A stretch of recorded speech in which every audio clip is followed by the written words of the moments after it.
Hey everyone, welcome to the video. This one will go over the Dixie Vodka 400 at Homestead Miami Speedway on Sunday, June 14th at 3:30 p.m. Eastern. But before we continue, as always, if you guys could just leave a like, and if you're new to the channel, you might as well hit that subscribe button. I'm going to be here all season long trying to help you guys become better NASCAR DFS players, and I cover other sports as well whenever they decide to return. So if you're going to be coming back each and every single week, you might as well hit that subscribe button and hit that notification bell so you don't miss out whenever I post new content. And also, looking at my YouTube analytics, I know that 60% of the people watching these videos have not yet subscribed. So if you can find the time out of your day to hit that subscribe button, it really does help me out, and I really do appreciate it. If you want to follow me over on Twitter, I'm at ChrisPennell16. If you want to follow me over on IG, I'm at CPenn16. And if you want to support my content over on Patreon, that's always much appreciated. We're getting close to 300 members now, which is pretty insane. So I do appreciate all the support over there. You can hit the link in the description below, and it'll take you to my Patreon page, which looks like this. And it basically tells you everything you get access to. So you get access to my entire NASCAR model, my cheat sheet, my data sheet, which I do preview for you guys on YouTube. I don't show you everything. My Discord chat, where you can come in and hang out at any point of the day or ask me any question you want to. My access to my projections, which I feel like have been pretty good so far this season. We've had a guy win 20,000, 14,000, 12,000. I've gotten first place a couple of times, although they've been big ties, so they haven't been like 20-some thousand, but still gotten first place a couple of times, got second place a couple of times. I feel like the projections have been pretty good. I upload my projections to Fantasy Cruncher, then play around with my settings, and that's what I do. I don't have an optimizer. I wish I knew how to make one, but I use Fantasy Cruncher. I would recommend it.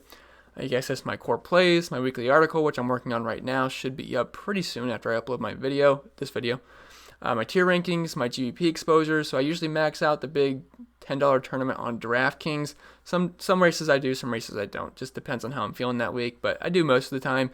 So I do post my exact GVP exposures for that contest, so I can't really be more transparent than that by telling you guys my exact exposures. I don't give out lineups, but you can get pretty close if you look at my exposures. Then my power rankings, which is the statistical based model that I made. So if you guys are interested, hit the link in the description below. And if not, that's all right. Let's just get to the preview of this video. And as always, I forget to say this in the beginning, but live stream on Sunday at 11 in the morning Eastern time. I know that kind of sucks for you guys on the West Coast, because that means you'd have to get up at 8 if you want to tune into the live stream, which I would never dream of getting up at 8 at any point of the week, but especially on a Sunday, that sounds awful. So I do feel bad for you guys on the West Coast, but just timing wise, it's going to have to be 11 a.m. because it's going to be about an hour long, and then I have to post it for people that need to watch it on replay. So that's just going to how it's going to have to work out. I do apologize for you on the West Coast, but it'll be fun if you want to tune in. We're going to talk strategy, GBP versus cash plays, and then do some Q&A and just hang out for about an hour. So I'll tweet it out the day prior and the day of, just to remind you guys. But anyway, this is the Dixie Vodka 400 at Homestead Miami Speedway. It's a large, steep oval with high tire wear, so tracks like Chicagoland, Atlanta, Darlington, Fontana, if I didn't say Fontana already, Chicagoland, whatever tracks like that is we're going to be looking at for recent track performance at these types of tracks. It's 1.5 miles in length. It's 267 laps, which means there's 200.25 Dominator points available. So not as big of an emphasis on Dominators as tracks like Martinsville or Bristol, but we're still going to want about 2 to 3 per lineup. And just some quick notes, which I think are pretty important this week that some people might not look at or even realize. This is the former venue for the championship race, and the championship is in November, mid to late November. So track conditions are going to be quite different. This is going to be during the day instead of nighttime, which means we're going to have warmer temperatures compared to cooler temperatures at night. So for the championship race, usually the 4 drivers in the championship are usually up front most of the race. They usually have the fastest cars. They usually pass everyone else pretty easy, and they're just running 1, 2, 3, 4. That will not be the case this week. And also, like I said, we are going to have much warmer temperatures. It's supposed to be in the mid-80s in Miami on Sunday. It's also supposed to be pretty rainy, so it's going to be quite humid as well. So hopefully we can get the race in. But yeah, quite different track conditions. So I'm not saying we have to throw out the recent track history at Homestead. I still think it's going to be pretty important. But I think looking at track type performance, which I do have in the spreadsheet, will be pretty important this week. So just looking at the tracks like Chicagoland, Fontana, Atlanta, Darlington, tracks like that with high tire wear that are close to intermediate tracks. I know Fontana's a little bit larger and Darlington's a little bit smaller, but they're still high tire wear, and we've raced there before so far this season, so I think those will be pretty important. So just something to keep an eye out on, and without further ado, let's just get into the driver by driver breakdown, which I know is everyone's favorite part of the video. And don't forget, guys, this is my first rundown through the entire slate, so it's not my most polished thoughts. My more polished thoughts will be on Patreon, but we're kind of just going through this together for the first time, and I'm getting my first thoughts out there for you guys. But my first thoughts on this slate is, once again, DraftKings is mispricing people. We have Kyle Busch at 10,100. We got Christopher Bell at 9,300, which is just insanely too high. I know he's starting in the back, but come on, 9,300. I can get Kyle Busch for less than $1,000 more. We have Ryan Blaney, who's still below 9K for some reason. Bowman's at 8,400. Like, what? Daniel Suarez at 7,500, more expensive than Tyler Reddick, more expensive than Eric Jones, who's at 6,500. Almirola's at 6,300. Custer's at 6K. Guys, the pricing, again, is just, you can pretty much build whatever lineup you want. So if you want to pay all the way up for Kevin Harvick, feel free to do so this week. It's pretty easy to do it. But let's start off with Kevin Harvick. He comes in at 11,800. He qualified 7th. And he is my favorite dominator play of the weekend. I know he's super expensive, but it doesn't matter how expensive someone is if they go out there and lead over 100 laps and win the race, which I think Kevin Harvick can certainly do. I mean, he's not a lock to dominate starting 7th. He's got a lot of good cars in front of him. You got Truex, Elliott, Logano, Hamlin, Kyle Busch, even Brad Keselowski. So it's not the easiest path to dominating, but I think Kevin Harvick can do it. He's had one of the fastest cars all season, pretty much right behind Chase Elliott in average green flag speed. And just looking at track history here, track type performance and momentum, he checks every single box for me. He is first in every single statistical category at Homestead. Now, I know I said Homestead's going to have different track conditions, but I'm not throwing out the history here completely. We still have to look at it. So looking at the recent track history here, he's averaging 71 DraftKings points per race, which is the best. Average finish of 2.8, the best. Running position of 3.5, the best, and so on. I'm going to say the best for every single category here. Best in average driver rating, has a 1 win, 6 top 5s the past 6 races here, which no one else can say. The most laps led at 46.3, the most fast laps. There's nothing bad I can say about Kevin Harvick. He checks every single box. Now, if we're looking at his recent performance at intermediate tracks or even Darlington and high tire wear venues, he's averaging the most DraftKings points per race, 75.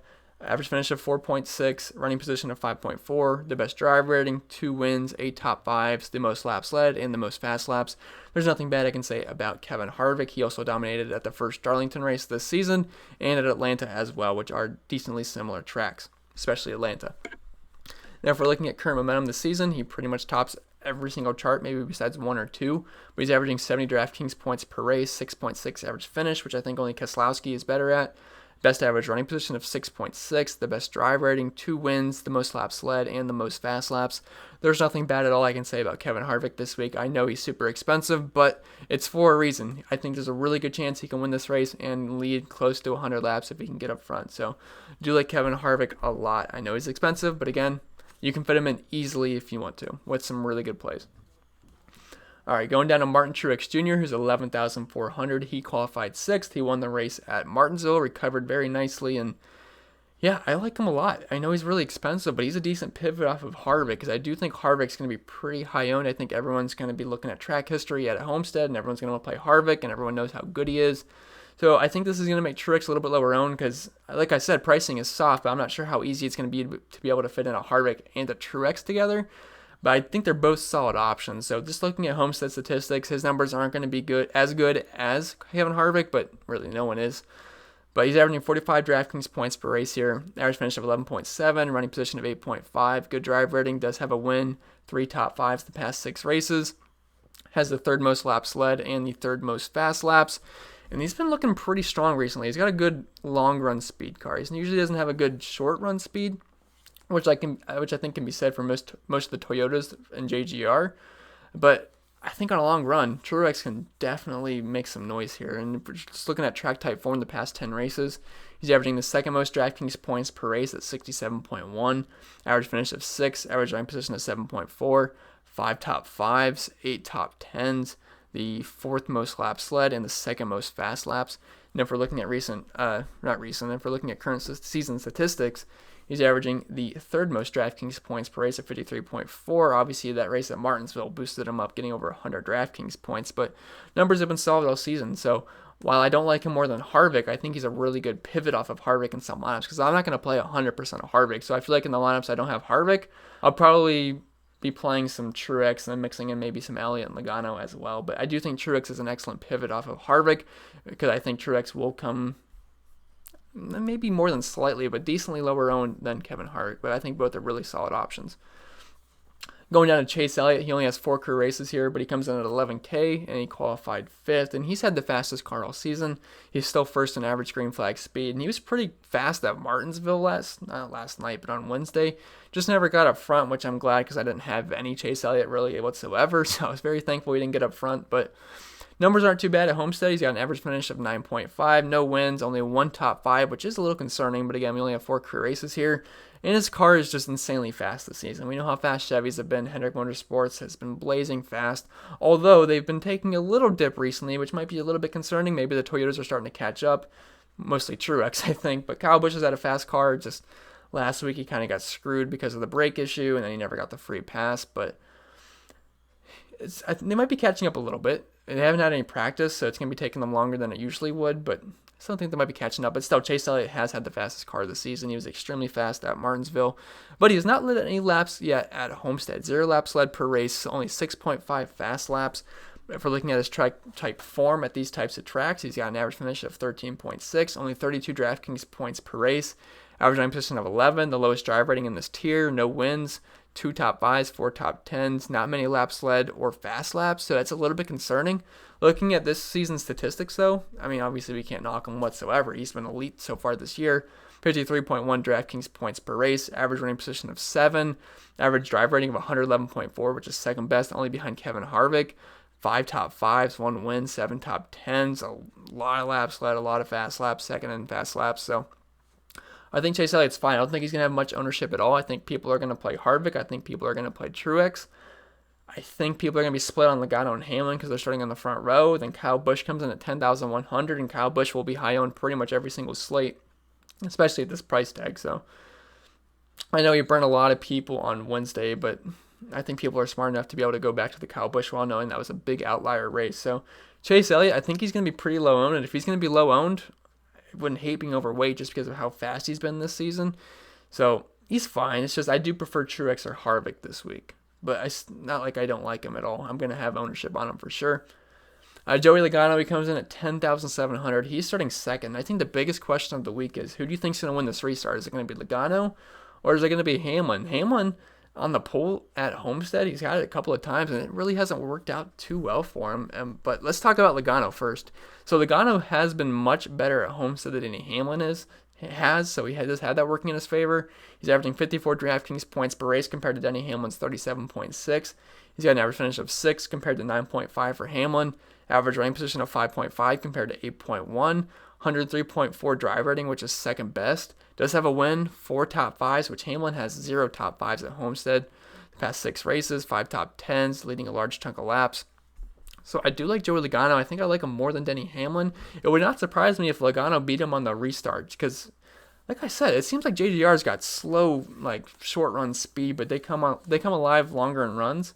But I think by the time the JGRs pick up their speed, I think Kevin Harvick can get right there, and I do think Logano could beat him on this restart. I think it's going to be close, but I don't mind Logano. I think he's a pretty strong tournament play. I'm not sure if I'd play him in cash just because I think there's guys that are starting further back that are better plays just overall, but I do like Logano. He is pretty interesting. If we're looking at track type form at these high tire wear tracks, Logano's been pretty good, averaging nearly 50 DraftKings points per race, average running position of 8.7, good drive rating, has a win, 4 top 5s, leading laps. So I like Logano. I think he's pretty interesting. If we're looking at current momentum this season, his numbers have been pretty elite.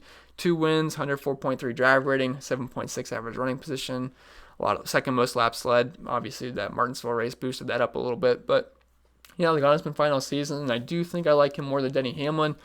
It's going to be pretty close. Hamlin could get out front and lead a large chunk of laps, but I think after the competition caution, I think that could get shuffled up quite easily. So I know we usually like the pole sitter, but I'm not sure if I feel too confident in Denny Hamlin. I feel like I'd rather play Joey Logano because I think he could probably jump him on the restart. So it'll be close. I'm not going to completely fade Hamlin. I'm going to sprinkle him in, but I just can't see myself having too much Denny Hamlin. I think Kyle Busch has a better shot dominating this race. I think Logano does, Elliott, Truex, Harvick, so I'm not too high on Denny Hamlin this week. So I kind of just talked about 2 drivers in one, so I'm not going to go over it again, but like I said, Hamlin, 0 top 5s for the past 6 races. That's concerning. He's not even averaging 40 DraftKings points per race. I mean, he's averaging the worst DraftKings points per race in this entire 10K plus tier, which is a little concerning as well. So, He has no PD upside, so he's pretty risky in my opinion. I don't think he's a slam dunk. But talking about Kyle Busch, he comes in at 10,100. He's going to be one of my favorite plays in this tier. It's pretty much Kevin Harvick and Kyle Busch for me. Then Truex is in there as well. So I think those are the big three for me in the high-end tier. So Kyle Busch starts fourth. I know he screwed everyone's night on Wednesday, but that's just a major outlier. Look, they had the brake issue. He fell like a rock, and then he could not get on the lead lap. Like, he just could not get a free pass to save his life. But he had a decently fast car. He's picking up some fast laps back there, but just couldn't get the free pass. But he's been very good at Homestead, averaging 55 DraftKings points per race, average running position of 7.7, the second best drive rating at 115.7, 2 wins, which is more than anybody, 4 top 5s, averaging the second most laps led and the second most fast laps. If we're looking at high tire wear tracks, Kyle Busch has been absolutely elite. He has the most wins the past 10 races at 3, 7 top 5, 60.2 DraftKings points per race, 6.7 average finish. These numbers are all excellent. He's averaging the second most laps led and the third most fast laps. So I like Kyle Busch, and he's actually been pretty fast at a couple of high tire wear tracks so far this season. I believe he was third at Atlanta, and then I forget the other track, but he was also at a fast car. It might have been one of the Darlington races. So yeah, I like Kyle Busch. He's way too cheap. He should probably be right below Truex, or at least right beside Truex. So we're getting him at a steep discount, and at 10,100, I do expect him to be very popular. And if you want, you can easily pair him with Kevin Harvick, and it should not be a problem with the way pricing is this week. And let me just get a quick drink really quick. All right, so let's go into the 9K tier. We have Jimmy Johnson at 9,800. He is starting 9th, and he scared me at Martinsville because I had 0 Jimmy Johnson, which most people did. He was only 5% owned in the field, but still, he ended up getting up front and leading laps. And I was like, oh no, I told everyone to fade him, and now he's going to hit the optimal. Fortunately, did not make the optimal, so I got a sigh of relief there. But starting 9th here at Homestead, I'm not that interested, to be honest. I still think he's a little bit too expensive. For looking at his recent track history at Homestead, he's got an average finish of 12.2. Average running position of 12.9. Does have a win. 1 top 5, though, which is a little concerning. 3 top 10s. Doesn't typically dominate here. That one race he won at Homestead, he did not. I think he led like 2 or 3 laps, if I remember correctly. So it wasn't like a dominating performance. And only 5.7 fast laps per race. So only 40 DraftKings points per race. I think there's better plays at cheaper price points, at better PD upside. So I'm not that high on Jimmy Johnson this week. I think the price is still a little too high. I mean, it's not 12,500 this time around, but still, I mean, if he was around that high 8K range, I'd have a little bit more interest. But at around 10K, just give me Kyle Busch for 3K more every single time. I know he's had a fast car this season, and he's shown the ability to finish high, and he's shown the ability to get up front too. But I'm just not that interested in Jimmy Johnson this week, so I might sprinkle him in, but not someone I'm going to have a lot of interest in whatsoever. Brad Keselowski, he comes in at 9,500, which seems like a little bit too cheap. Like, I don't know why they won't price Keselowski in that 10K and up range. He's a 10K and up driver. He should not be below Jimmy Johnson. I don't understand. Like, last week, he started 30. No, he didn't start 33rd. He started, was it 6th? He dropped to around 33rd. Then he ended up coming back, getting to the top 3. Actually got a front at some point. Like, he's a very talented, good driver. He's one of the best drivers in the entire series. Yet they won't price him in that 10K and up range. So every single week, he seems like a value. Now, he hasn't won at Homestead, but it's still been a pretty solid track for him. But he's only averaging 32 DraftKings points per race, which isn't great. But average running position of 9.1, drive rating of near 100, no wins, but 3 top 5s, 4 top 10s, 14.5 laps led, 6.2 fast laps. He's had an extremely fast car this season. He's 3rd in average green flag speed, I believe, right behind Chase Elliott and Kevin Harvick. So Keselowski's fine. I don't think he's going to be that high owned, starting 3rd, because you got Hamlin and Logano right in front of him. So it's not the easiest path to dominating, but if he's going to be decently low owned, I think he's a pretty strong tournament play below 10K. I mean, you're getting a really good price, and he's been great all season. Now, if we look at his numbers at high tire wear tracks, he's been just awesome. He's got an average finish of 7.2, 50 DraftKings points per race, has a win, 6 top 5s the past 10 races, 8 top 10s. And if we're looking at current momentum so far this season, he's got the best average finish of 6.1, 2 wins, 5 top 5s, 8 top 10s, good drive rating, nearly 60 points per race. He's been leading a lot of laps, so I think Keselowski is really strong in tournaments. Probably won't get there in cash games, but at that price tag, I think there's decent upside there for sure, especially if he gets past Hamlin and Logano early on. He's got the fast car early on. You're going to be looking pretty good, I think, in tournaments, because I think Logano and Hamlin will have some decent ownership. All right, so going down to Christopher Bell, he is 9,300 starting 36, and I don't understand this price. Like, I like Christopher Bell. I don't think he's a bad driver, but he's starting 36 and he's 9,300, and Cole Custer is 6K and he's starting 35th. And if we're looking at this season's numbers, Custer's got an average finish of 21.3 and Christopher Bell's got an average finish of 21.6, yet there's over a 3K difference. I don't get it. Like, someone's going to have to explain that to me. It's not like Christopher Bell's like a ton better than Cole Custer, really. I mean, this season, Custer's got the better average finish between the two. So it's quite interesting, which makes me not want to play Christopher Bell. And first of all, he is really expensive at 9,300. He's more than Ryan Blaney, Kurt Busch, Alex Bowman, which I don't think should be the case. If he was in that 8K range, I'd feel pretty confident in Christopher Bell, but at 9,300, my gosh.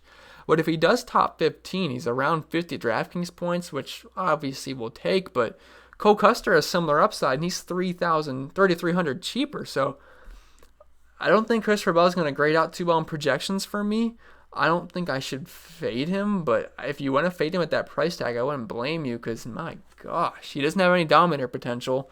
And I think guys that are priced below him have dominator potential, which if they can get up front, they'll definitely outscore Christopher Bell. Like, Blaney's got upside, so does Alex Bowman. So this is a steep price to pay for a guy with an average finish of 21 so far this season. Now, look, he's starting in pretty much the very back, so there's plenty of upside and the floor's there, but I do have concerns of what it'll do to my lineup if I try to force feed Christopher Bell into it, because that's a big, big price tag. And if we're looking at track type form, the past 4 races at these high tire wear tracks, Christopher Bell's got an average running position of 22.4, 1 top 15, and an average finish of 22.8. And if we're looking at Cole Custer, he's got an average finish of 22.5, which is 0.3 better, and he also has a better average running position. So I don't really see the reason to really want to play Christopher Bell too much, because you can get the same play for 3,300 cheaper. So he's interesting. If you want to play him, you can because the floor's there, but just give me Cole Custer every single time. Now, you can play both in the same lineup for sure, not saying you can't. I mean, if you want to go with the guy like Kevin Harvick to lock up some dominator points and then throw in Bell and Custer as your PD guys and figure out the rest, that could work out. But let me just say, I don't like that price on Christopher Bell at all. I think that's a little too steep. Not a little, I think it's a lot too steep. So he's interesting. I don't think he's going to be a bad play just total points-wise, but value-wise, I don't think it's going to be the strongest, and I don't think he's going to grade out well in projections because of that price tag either. All right, so getting to Clint Bowyer, he comes in at 9K. He is starting 12th, and if we're looking at recent track history here, he's got 0 top 5s. He does have 3 top 10s, which is solid. It's not like he's been bad here, but he's got an average running position of 7.7, average finish of 16.7. He comes in at 9K. There's guys at better price points that I like. If we're looking at track type form, average running position of 13.5, 2 top 5s, 4 top 10s. Has led some laps, and obviously at Atlanta, you got up front and led some laps, which is nice. But not too interested in Clint Bowyer. The price isn't too bad, but like, he could crack the top 5 and maybe make some noise for the front at some point, but not someone I'm too high on. He might find his way into a few lineups of mine, but not someone I'm over the moon about this week, but he's okay, if that makes any sense. There's just not much I can really say about Clint Bowyer that makes me too interested in him this week. Because at 9K, he needs more than a top 10. He needs to contend for a top 5, because there's guys that are priced below him that can do just that at better price points. So let's look at Ryan Blaney. He comes in at 8,800. He's starting 11th, and Ryan Blaney was quite the comeback on Wednesday. So he started first, didn't lead a lap, which was insane. I thought he was a lock to lead laps over Eric Almirola. Apparently not. So then he goes a lap down and gets the free pass, and then all of a sudden he has the best car on the track. He's getting all these fast laps. He's moving into the top 5. And then at one point he gets back up front, leads some laps, and then he ends up scoring like 75 DraftKings points and getting to the optimal. So Ryan Blaney was quite the comeback story on Wednesday. It was pretty awesome because he was my highest owned driver. It was looking awful at first. I even had some people tweeting me about Ryan Blaney, and I was like, oh, I feel so stupid. But then he came back for me and saved the day, so I do appreciate your efforts out there, Ryan Blaney. But if we're looking at recent track history here, not that pretty, but I'm more focused on the recent track type form for Ryan Blaney. He's been very, very good, and he's had a fast car all season long at high tire wear tracks. I forget the exact amount for the average green flag speeds, but he's been up there, and so far this season he's fit, and he's in the top 5 for average green flag speed, so He's had a fast car all season long, but yet he keeps getting priced. Like, why is he priced below Christopher Bell? I know he's starting 11th compared to 36th, but Ryan Blaney's got top 5 potential every single week for the most part, and he can get up front and get fast laps. So, yeah, I like Ryan Blaney a lot. He's starting 11th. He's averaging 40 DraftKings points per race at these types of tracks, average running position of 10.6, which is very good, especially for this price range. Average drive rating of 96, 2 top 5s, 3 top 10s. His numbers would also look a little bit better if he didn't have that incident at Fontana. Sorry to take a quick water break. I don't usually post my videos in the morning, and both videos I've made in the morning so far, my voice still isn't there yet, so I guess we got some warming up to do. But anyway, we're talking about Ryan Blaney, who's looking like a really solid play at a decent price point on this slate. I'm not sure how high owned he's going to be, because he's in a weird spot starting 11th, where his upside isn't that high because from PD potential.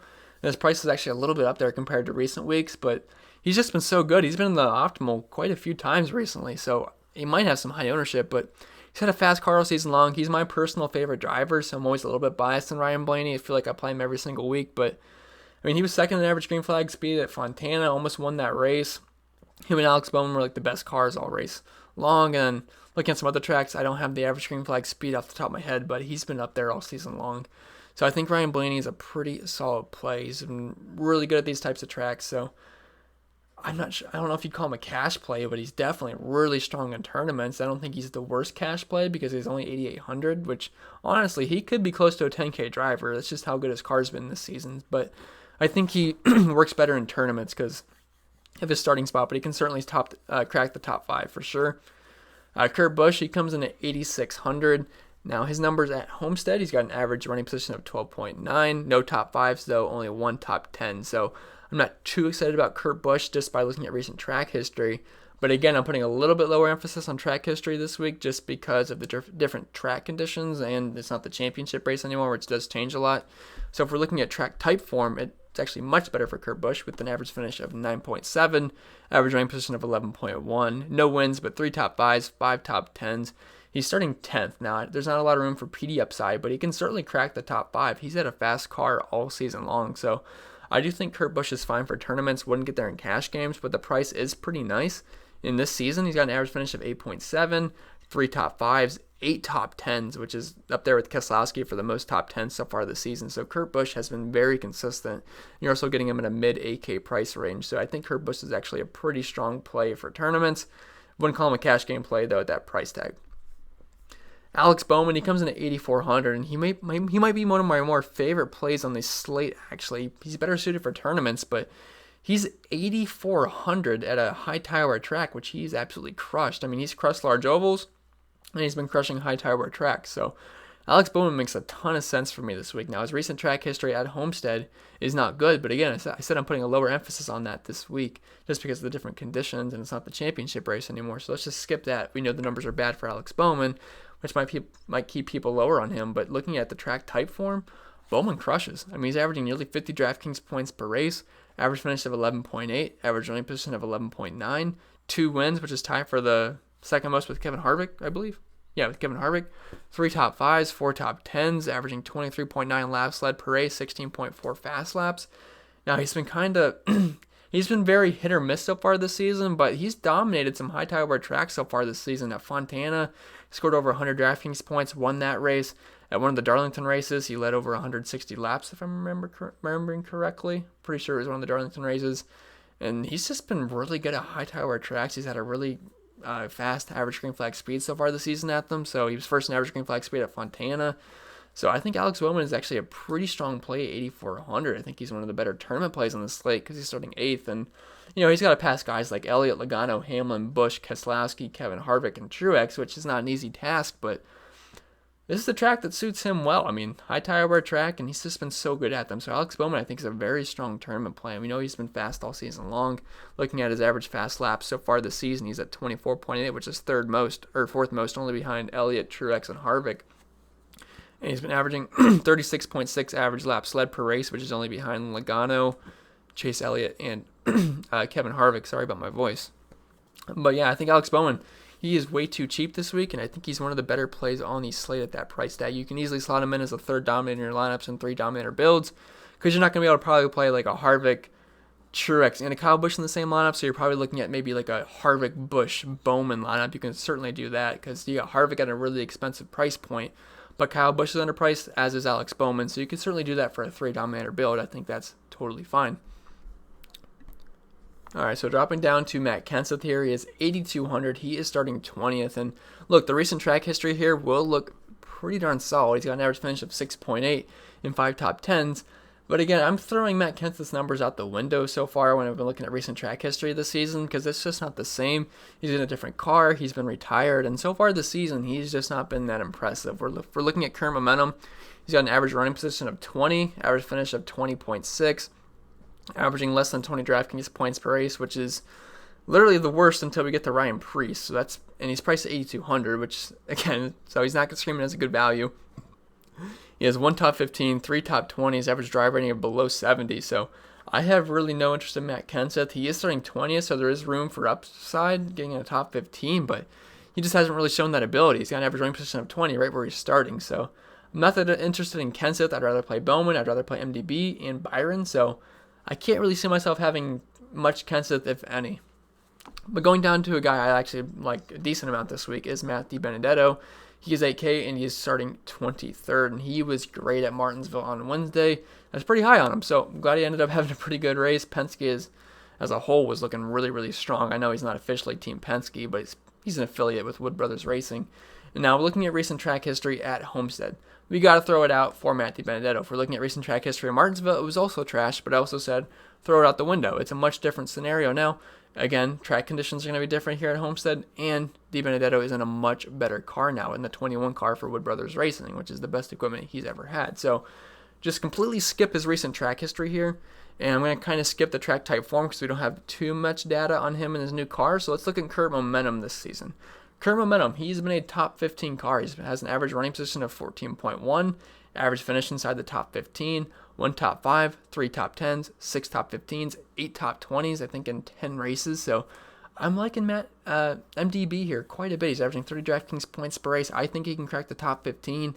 He's at a pretty fair price point. He has top 10 potential. So I think Matt DiBenedetto is one of the better place differential plays on the slate at a pretty fair price. I wish he was in that 7K range, but he's still playable at 8K. So I do like MDB quite a bit. And he's just one of my favorite drivers. He's a cool guy to like. And root for. He's easy to root for. All right, so getting to the 7K range, we have William Byron at 7,800. He is starting 22nd. Track history here is not going to be too pretty, but we only have 2 races here. So, again, I'm kind of going to look past the track history here for most guys. So, if we're looking at the past 10 races at these types of tracks, he's only averaging 21 DraftKings points per race. Now, Atlanta is thrown in here, and he did finish like dead last almost at Atlanta, so the numbers are going to be skewed a little bit. But he's got an average running position of 18.8, 1 top 10, 2 top 15s, and 5 top 20s. So I think he can get inside the top 20, but top 50, I think around 15th is probably where he's going to finish, which isn't too bad because I think MDB is going to have similar results. So I do like William Byron. If I like MDB, I got to like Byron because I feel like they can probably finish right next to each other, at least close to it. And Byron has had a fast car so far this season. So he's fine. And I mean, this year so far, he's got an average running position of 15.7, which is slightly behind MDB. But again, he was just riding around in the back for a long time in Atlanta, so that's going to skew his stats a little bit. But this season, he's got 5 top 15s, 2 top 10s, so he's fine. I'm not expecting too much out of Byron, but I don't think he's going to kill you this week unless he wrecks again, which if I could project wrecks, we'd all be living on our own island. All right, so going down to Bubba, he is 7,600. He just continues to impress me. He's been having a really, really good season. Like, I forget exactly where he finished at Martinsville on Wednesday, but I know he had a really good race. Like, he just keeps outperforming his equipment, and he's 7,600. He's starting 17th. I'm going to say it again. I'm probably not going to play Bubba, and I've said that probably for the past month, but his price point and where he starts, it just makes him a tough fit. And just on paper, it doesn't make too much sense, but on the racetrack, he is just performing very well when he doesn't wreck. But he only has 2 races here at Homestead. Numbers are not very good, so let's look at the past 10 races at these types of tracks. Numbers, again, aren't very good. Doesn't really reflect his 7,600 price tag. He's got an average finish of 24.5, average running position of 24.6. Current momentum this season, he's got an average running position of 21.6, average finish of 20.7.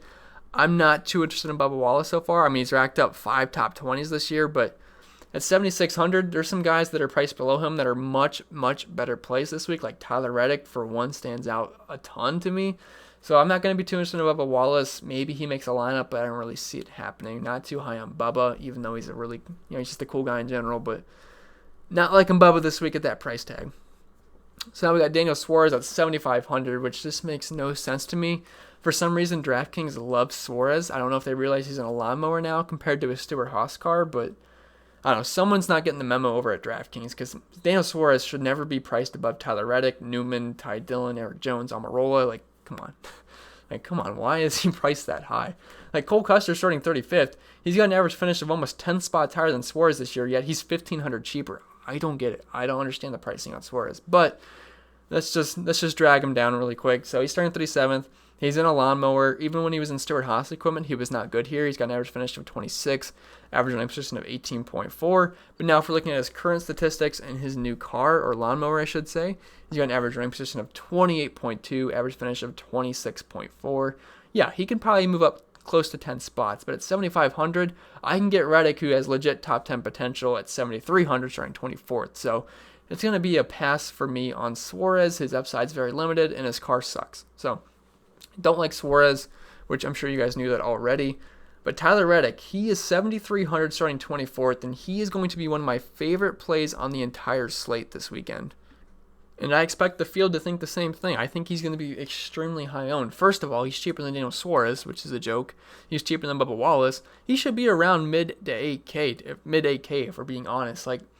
So I liked him at Darlington because Tyler Reddick is a very good wall rider, which is something you have to do to excel at Darlington. Now at Homestead, he rides the wall very well in the Xfinity Series, and he actually won the past 2 races at Homestead and dominated them as well. He's very good at riding the wall. It works out very well for him at Homestead, and he's had a fast car all season long. And at Darlington, he finished 7th, and I think he finished 13th. And the kid's got legit top 10 potential here, starting 24th, and he's at 7,300. He is one of my favorite plays on this entire slate. This is a track that suits him very well. He's excelled at it in the Xfinity Series. Now, I know he wasn't racing against a bunch of Cup guys, but still. He's shown that top 10 ability at Darlington. So I do like Tyler Reddick a lot. Now, obviously, he has no Cup statistics at Homestead, but I was just telling you, in the Xfinity Series, he crushed Homestead. Now, if we're looking at the track type form here, the past 4 races for Reddick, because that's all we have in the Cup Series, he's been not elite, but he's been close to it, especially for this price tag. He's averaging nearly 45 DraftKings points per race, which is actually the most we've seen since Alex Bowman. And then after that, it's been Keselowski. So I know it's a smaller sample size, but Reddick's just been awesome. Average finish of 11.8, average running position of 15.5. And in Atlanta, I believe it was, he was in the top 10 for a good amount of time. And then he had, I think, a wheel going down or a tire. Then it kind of stifled his day a little bit. He was stuck in that 15 to 20 range for a while, but he was looking like a top 10 car for a while at Atlanta. So yeah, I think Tyler Reddick's a phenomenal play. This season he's got an average finish of 16, 8 top 20s, 5 top 15s, 2 top 10s. So yeah, Reddick, I think he's going to be close to the most popular play on the entire slate. I think it's deservedly so. He just grades out so well here at Homestead. You saw it in the Xfinity Series. This is at a good price point. So yeah, I like Reddick a lot. Definitely one of my favorite plays in the entire slate. I feel like you might just want to throw him in for cash gains for sure. Ricky Stenhouse Jr., not someone I like playing, but he has shown speed recently. Now, it's just tough to trust the guy. He's averaging 20 DraftKings points per race here at Homestead, 3 top 20s, which isn't too bad. He's at a decent price point. If we look at the track type form, he's got an average running position of 20.3, average finish of 19.3, 7 top 20s, which is actually pretty good. 70% of the time he's been finishing inside that top 20 at these types of high tire wear tracks. Current momentum this season, he's got an average running position of 21.7, average finish of 20.7. I don't expect too much out of Stenhouse here. I think he probably finishes anywhere from 15th to 20th, maybe even a little bit further back just because he's Ricky Stenhouse. So not someone I'm too high on, but I think I might sprinkle him in just because of the speed he's been showing recently. And it's a decent price point, and I feel like everyone's playing Reddick, so I don't think anyone's really going to play Stenhouse. So it might be a pretty strong tournament option. But not something I'm too excited about, but I think he's okay in tournaments. So let's start off the 6K tier with Ryan Newman. He comes in at 6,900. He qualified a little too high. I would have liked him to be a little bit cheaper, starting 14th. So it's going to make it a little rough to want to play him. But at Homestead, it's not been a bad track for him. If you look at the past 6 races, average running position of 12.8, which is actually higher than where he's starting. He's got 1 top 5, 2 top 10s, 5 top 20s, 3 top 15s. It's been a pretty good track for him. I know there's not much room for PT upside starting 14th, but he can hang in the top 15 at that price tag. That's a pretty good finishing spot for him. And if we're looking at track type form at high tire wear tracks, 8 top 20s, 4 top 15s, 1 top 10, no top 5s. But he's got an average finish of 14.7, which I know is not great for where he's starting, but it's not too bad. Average finish of 16.4 this year. He's a tournament option if he can stay in the top 15. There's better plays that are below him that are starting further back and just better in general, like Almirola, Eric Jones, Ty Dillon, Cole Custer. So I don't think Newman's going to have much ownership at all, so that might make him interesting in tournaments. But he is a pretty risky play in my opinion, but I wouldn't write him off. So Ty Dillon, he comes in at nearly 7K, which kind of threw me off guard when I first saw his price tag. He's starting 32nd, and if we're looking at track type 4 in the past 10 races at high tire wear tracks, he has 2 top 20s. So I do think he's going to move up. He's probably going to get around 20th, which is not too bad at 6,700, but I'd rather play Jones. I'd rather play Almirola. I'd rather play Custer. So he's going to find himself in a tough spot. I don't think he's going to grade out that well in projections for me. He's got an average running position of 26, an average finish of 25.4 at these types of tracks. And at just at Homestead in general, he's got an average running position of 23.4. So I think he's a bit overpriced. I don't think he's going to grade out well in projections for me. But we have better, cheaper options than Ty Dillon this week, so not someone I'm going to be too high on. But one guy I'm going to be really high on is Eric Jones. He comes in at 6,500. And he's just really good at high tire wear tracks. I don't understand the pricing here. Like, I know he's had some up and down races, but that's not how NASCAR pricing should work. Like, you got to price the best drivers appropriately because NASCAR is a high variance sport. It's not like NBA where if a guy just keeps getting uptick in minutes and just keeps producing, yeah, his price is going to rise. But for NASCAR, that's not how it should work. Like, if Kyle Busch crashed the past 3 races, that doesn't mean you price him at 7K and you price Suarez at 7,500. That's not how it works in NASCAR. It's a completely different animal. So the Eric Jones price is insane. I expect him to be one of the highest owned drivers on the entire slate. I mean, it just doesn't make sense here. Track history at Homestead, it's okay. He's got an average running position of 15, average finish of 17. But if we're looking at high tire wear tracks, Eric Jones has been one of the better drivers in the entire series at them. So past 10 races, average finish of 12, average running position of 12.1, 2 top 5s, 6 top 10s, 7 top 15s, 8 top 20s. This has been very good for Eric Jones. So I like him a lot. He's one of my more favorite plays in the entire slate this season when he's not wrecking or whatever. I mean, he was running top 10 at Atlanta before Christopher Bell got, cut his tire. And I mean, he wasn't running top 10 when that happened, but I think he had a long pit stop due to the throttle issue, if I remember correctly. They tried to fix that up. And then they went 4 wide with Christopher Bell. Christopher Bell cut his tire. Then Eric Jones got the penalty. Screwed his day, but besides that, he was running really, really well. So I'm expecting a pretty strong race from Eric Jones. Would not surprise me if he got into the top 10, and he's only 6,500. So we got to like Jones, and I feel like a lot of people are going to like Jones this week. There's a lot of good 6K drivers this week. You're going to know from the next guy, Eric Almirola, who's not finally starting second. He's starting 21st now. He started second, it seems like, almost every single race. But starting 21st, this is going to make him one of the better plays on the entire slate. I think him and Eric Jones are going to be very, very popular, and for a good reason, as will Cole Custer. But recent track history for Almirola here, not going to look too pretty. He does have a top 10, but I'm willing to look past that and look at the past 10 races at these types of tracks. So it's actually been very good for Almirola. Average running position of 11.4, average finish of 13.3, 5 top 10s, 6 top 15s, 8 top 20s. I like Almirola a lot. I think he's actually a very solid play. He's performed pretty well at these high tire wear tracks. He was, what track was it recently he was looking really good at? Was it Atlanta? I'm trying to remember off the top of my head, but just overall, he's been really good at these types of tracks. This season, he's got an average running position of 14.3, 3 top 10s, 4 top 15s. So at that price tag of 6,300, I don't know why he's this cheap. He should be around 7K. He should be more than Suarez.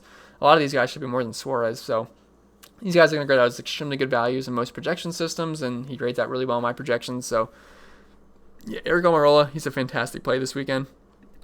Now going down to our favorite driver, Austin Dillon, especially after last race at Martinsville. Goodness. I mean, I feel bad for him because of what happened to him where he was overheating due to fumes and just the high heat that was in his car. He nearly passed out. So I feel a little bit bad for him, but man, he did not have a good race. It started off because he got a flat tire in like the first lap, which of course, right? Because he was one of my higher owned drivers on the slate.